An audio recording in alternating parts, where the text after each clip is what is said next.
Perfect. Hello, everybody. It's so great to see you today, and thanks so much for joining us. Happy Open Research Week. And yeah, we're here. My name is Beck Pitt. I'm with Irina Rets, my colleague, and we're going to be talking about 5 open practices to support effective capacity building. And as Neelam mentioned, we're going to be talking about this within the context of the Every1 project.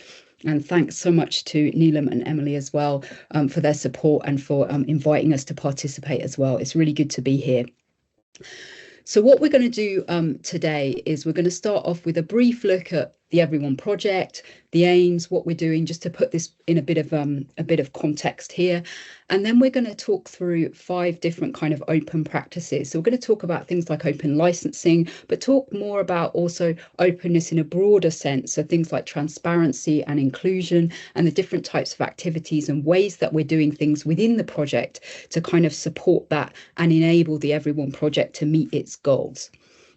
We're then going to kind of round it out with some, bring all those strands together and talk a little bit about ways to make your project more open, transparent and inclusive. So let's get started and tell you a little bit more about the Every1 project.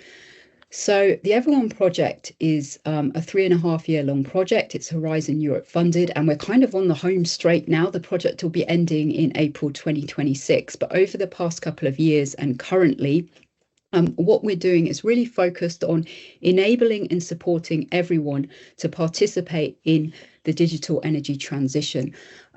So the use of things like digital technologies in terms of the production and consumption of energy, kind of raising awareness of that and exploring some of the issues around that. So, for example, climate change, energy security, and so on.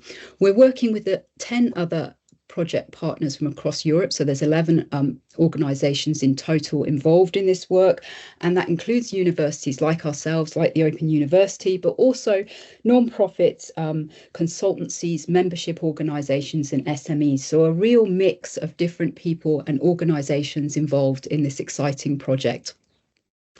So as you can see here on the right hand side, we've got a little diagram of what's happening within the project, and the OU is particularly involved in knowledge gap identification. So really understanding where are there kind of gaps within the current offer of learning materials related to digital energy and the digital energy transition, creating learning pathways so that people can navigate and work their way through different learning material and training materials for their own needs.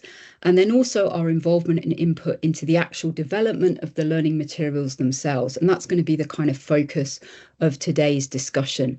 So you can find out a little bit more and head on over to the Every1 website there on the left-hand side on the QR code as well, if you'd like to find out more about the project and some of the wonderful work that our colleagues are doing. But what we're going to talk about today is the Every1 learning materials in particular. So as I kind of indicated a moment ago, we're kind of raising awareness and looking to kind of support understandings and developing understandings around kind of the use of digital technologies in relation to the production and consumption of energy, the digital energy transition, and engage in different ways with people across Europe to do that. So we're working with a wide range of stakeholders as part of this project, and we'll come on and talk a little bit about that in a moment, but also really focused on those hard to reach, underserved and marginalized groups as well, and how we can really engage with people and support their kind of engagement and involvement in the digital energy transition as well. So as was indicated on the previous slide, we've been doing to try and understand where we should focus our efforts in terms of creating new learning materials, listening to our stakeholders and external organisations and people that we're working with as part of the project to identify knowledge gaps. We're producing around 80 English language learning materials. They're in a number of different formats. There's about 15 in total. So this is everything from online courses to online games to offline learning materials like case studies, information and engagement packages. We've got some secondary school materials.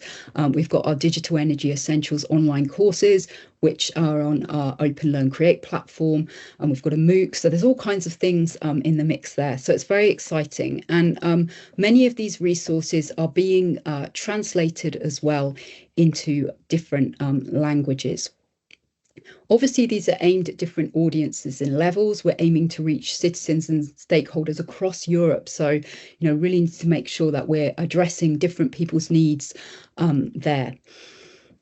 Co-creation is central to the development of these. So we're really working with colleagues to understand their needs, also involve them in the testing of those learning materials, and as we'll go on and talk about a little bit as we progress through this presentation, involve them as well in the kind of development of the learning materials and the content development of those. And all of our learning materials are openly licensed as well. And I'll come on and talk a little bit about that shortly, but our learning materials are available on a CC BY Share Alike license. And you can find out more about the learning materials. We've got 11 that are currently available, but obviously more coming soon on the QR code here on the right-hand side. So just to move on now and just start and tell you a little bit more and introduce you to our first kind of practice that I wanted to touch on today, which is agile sprints. And the development of our learning materials in the Every1 project is structured across a 2-year period. And in order to kind of structure that process of developing learning materials, we're using a kind of, we've got 5 cycles that span this 2-year, 12-month period.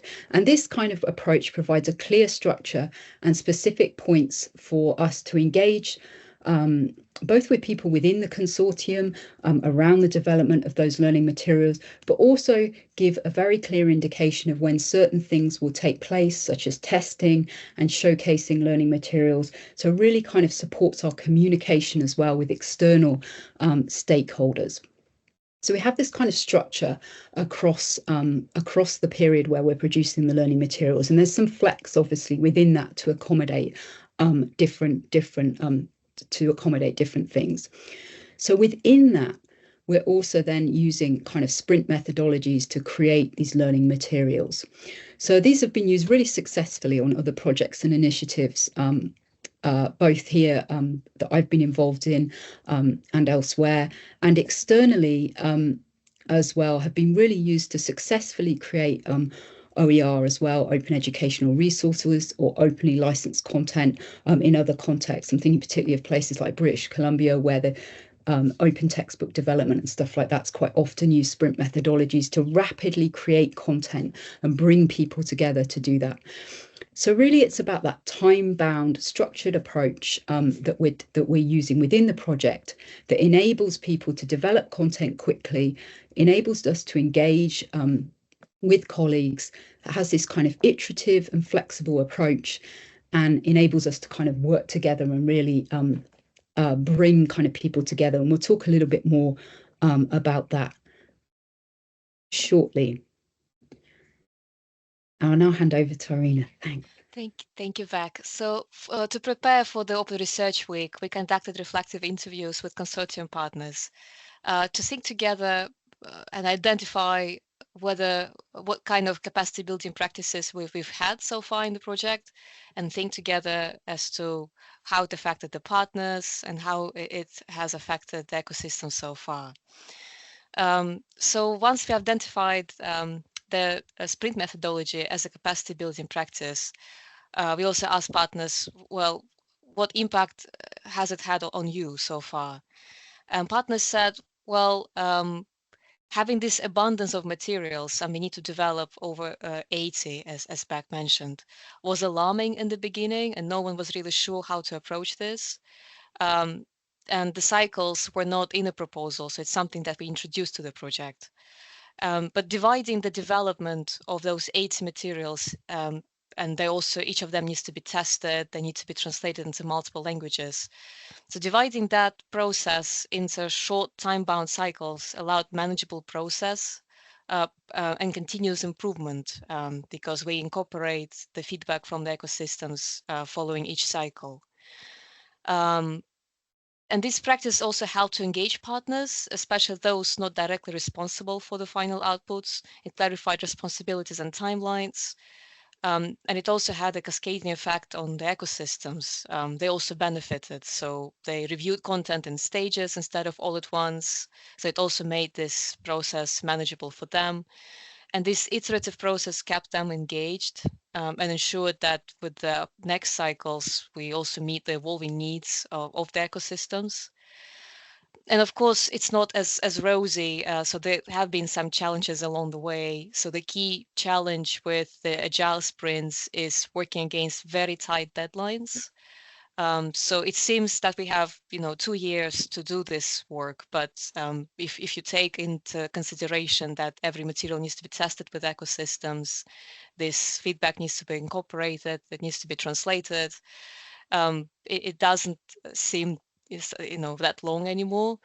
So introducing flexibility into cycles helped in to a certain degree, but also balancing flexibility with a structured pipeline is a challenge.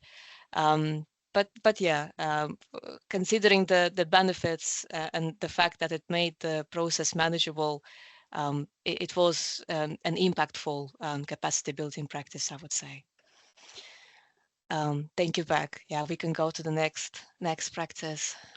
Thanks so much, Irina. So I wanted to move on now and talk a little bit about the kind of way in which we worked together within the consortium to produce Every1 learning materials together. So we're using this kind of sprint approach, this rapid development approach, but in order to get people on the same page to move forward to create learning materials together in the way that's described, what we need to do is also ensure that we're all on the same page. So one of the things that we did, in addition to kind of regular meetings and conversations around this, is to really talk with people and get agreement around both the kind of expert author teams who would be involved in producing different learning materials. So, for example, with our online short courses, there's 12 of these in total. They're on different topics, and obviously we're kind of bringing together people with lots of different fantastic expertise, and we're kind of looking at who would be best, getting people to align themselves with different kind of course focuses so we can produce these learning materials. So one of the ways that we would kind of get that consensus is by bringing people together to have a kind of kick-off meeting prior to the kind of sprint work commencing. And this really helps get that kind of collective agreement and create shared understanding around activities and timelines, as well as kind of building consensus and building the kind of team as well who'll be working together, because obviously we've got 11 project partners and we're all kind of working together. Some people have not necessarily worked together, so it's about getting that kind of team building in action there. It also kind of enables us to have an open discussion of any issues or concerns as well, which is really important for this work. And we kind of did that in a very supportive way. So this is, I think, is key as well. So providing examples of different learning materials, of what things actually kind of look like, templates to kind of support people's development of the content. I really did some work with people around personas, training on open licensing, because that was something that was new to many people in the consortium as well. So all of these kind of things played in so that everybody, has got the opportunity to share their kind of expertise and understandings of different topics. And also in our reflective interviews, partners highlighted how we all have different ways of doing things, but one partner explaining the topic and sharing their expertise helped the consortium to adopt similar methods and work more as a team. So as Beck mentioned, this created a unified approach of working with ecosystems, communicating project deliverables. And also, although indirect, this alignment improved the quality of the learning materials. And yeah, we leave a better impression as a team on the ecosystems, I think. So these are all the benefits of using this practice for the ecosystems as well as the consortium. the challenge of doing this is additional workload that running this trainings creates for everyone involved, and IT has led on quite a few of these trainings. But as Beck mentioned earlier in our meeting, having a substantial time allocated to this work package in the proposal probably should level up expectations of people to a certain degree. And yeah, we should think of leaving some time for committing for these online trainings. Yeah, so it has been an impactful practice, but it does come with the challenge of having an additional workload as well. Thanks so much, Irina. That's great. So let's move on to open licensing now. I'm conscious of time as well. So I wanted to talk a little bit about the open licenses and the way that we've used these in the project. So as I mentioned at the start, the project uses the CC BY Share Alike license, and this is really important for what we're doing. And I'll come on and explain a little bit more about this in a moment. So in case people aren't familiar with Creative Commons licensing, you can find out more on the QR code below. But basically, these licenses are kind of some rights reserved. They give users clear upfront permissions for the reuse of content at no cost and in specified ways without needing to seek permission from the creator. So we're applying a license that will enable people to reuse our learning materials with attribution. And if they would like to make changes to the learning material and adapt it for their own needs, they only need to acknowledge us and apply the same license as the original resource. And the thinking behind this was that we're looking to really support localization of materials, obviously working within a context with diverse kind of settings within the European context. We can include lots of wonderful examples in the work that we're produced, but we can't necessarily cover obviously everything. So giving people the option to change the examples, to rework the content for their own needs is really important. And again, for translation and the updating of learning materials, that really fast moving terrain as well is really important. There's also the kind of support, as I mentioned, that's needed for colleagues to develop or deepen their understanding of open licensing. As I mentioned, colleagues are quite new to this topic, so providing resource and activities is really key to help people understand more about open licensing. We obviously had a discussion around this license type as well, and chose not to, for example, include a non-commercial, to use one of the non-commercial licenses, so that we could so that people would be able to use Every1 resources within commercial contexts. And then finally, as well, part of the project is to deliver resources and activities to support external reuse of our materials as well. And we're providing lots of support for people to do that and to raise awareness of the fact that these resources are openly licensed.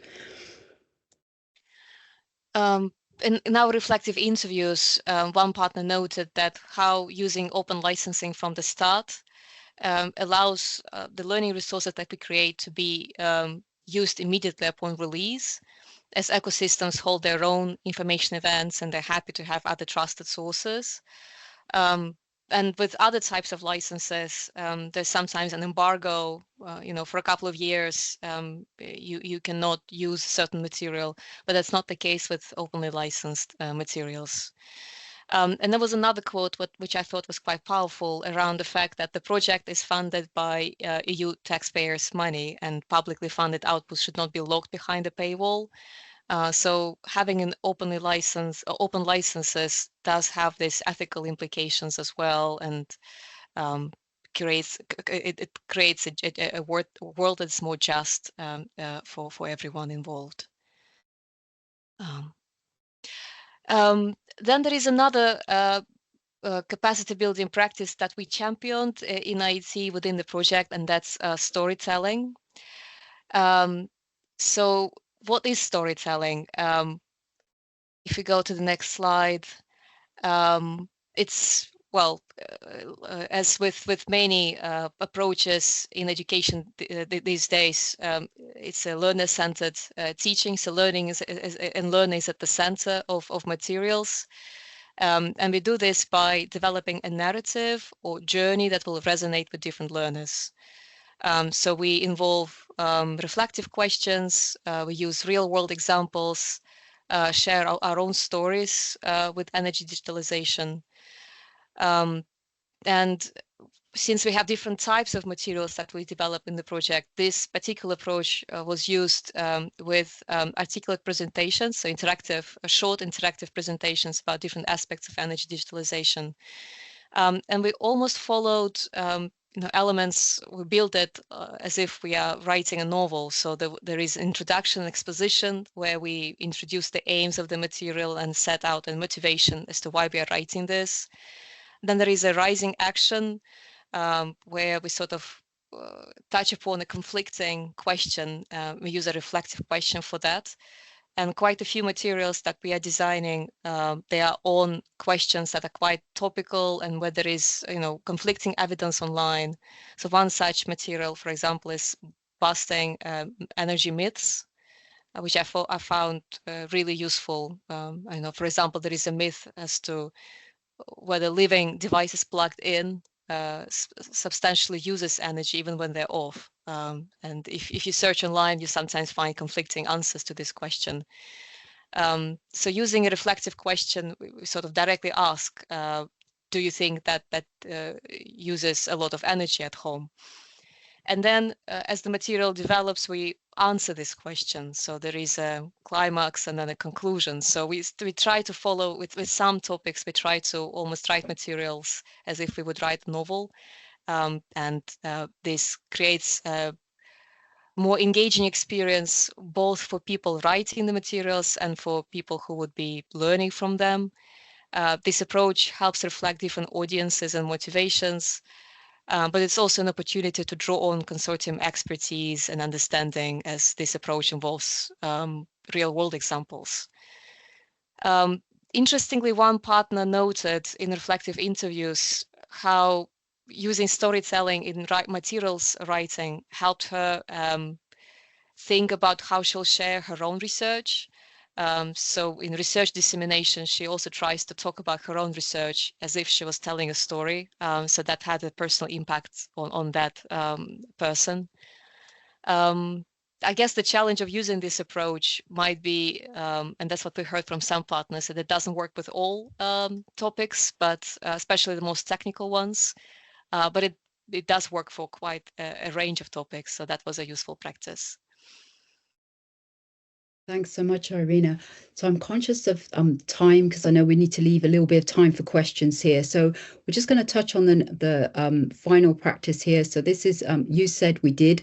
And this was really connected to the continuous engagement that we have with our stakeholders. So once we'd begun the kind of testing of learning materials and getting feedback on the things that we'd been producing, what we wanted to do is share that feedback with people and to show them what we were doing as next steps. So You Said We Did kind of became a regular item in the kind of showcases that we have at regular points throughout the kind of production of our learning materials. And these showcases also now have this kind of overview of the feedback received and our kind of response to that. So that's really about building relationships, as it says here on the slide, providing, supporting transparency and building trust and kind of accountability. And one partner noted how they've seen this in other projects where ecosystems or stakeholders would contribute insights at the start of a 3-year project, but hear nothing until the end. So this practice helped keep ecosystems involved, but also showcase directly that we hear them and their feedback matters and it's been addressed. Even though the challenge of that is that, of course, not all feedback is actionable, particularly if ecosystems talk about, well, we want local examples from one particular context, but our materials need to appeal to a wide audience, European audience. But there was a lot of value in using this practice to keep our ecosystems engaged, and also within the project consortium to reinforce a culture of responsiveness and accountability. Thanks so much. So just thanks, Irina. So just to kind of finish now and kind of draw those threads of discussion together and present back these kind of ways that you might want to kind of consider making your project or the work that you're doing more open, collaborative, and transparent. Really, it's about that kind of provision of support, as I hope that's come out through the discussion. We touched on some of the challenges of that, for example, with time and so forth, but really building in that support and leading by example really kind of gives a really good foundation and for both building relationships and trust within the consortium and externally. That flexibility and iterativeness, that kind of structure, but also keeping it flexible, enabling you to kind of respond appropriately to things that come up as the development, in this case, of learning materials progressed. Open to discussion and listening is just key, and you're learning obviously all the time from colleagues as part of that process. Showcase expertise, champion people and organizations that are involved in the work that's happening, build in openness from the start. Obviously, we're in Open Research Week at the moment. That's really kind of a key thing as well when you're thinking about open research, kind of building it in from the start. But certainly for projects as well, it's important to really think about how you're going to do things and be open in your practices and the kind of licensing that you might use for outputs. And then finally, around sharing that progress and updates with stakeholders, setting expectations and so forth, and having a dialogue with people, a meaningful dialogue as well, all really supports and contributes to that. So we're slightly over time, but hopefully there's time for some Q&A. And thanks so much for joining us. Thank you.